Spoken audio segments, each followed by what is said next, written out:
যখন আগর নামাচ্ছে, কীভাবে আগর দিয়ে মাটি কাটছে।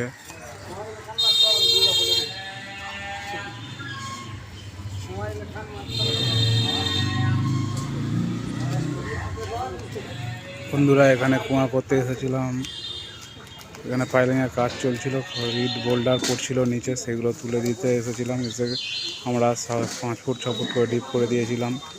তারপরে পাইলিংয়ের কাজ চলছে, দেখুন কীভাবে ঘুরছে।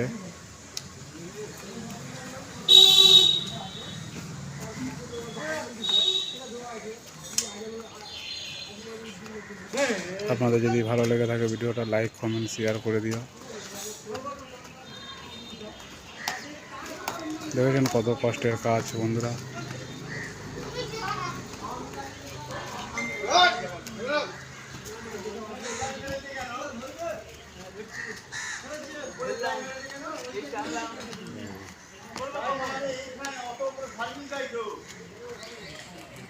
ওটা ভেঙে দিতে হবে মিটার ঘর।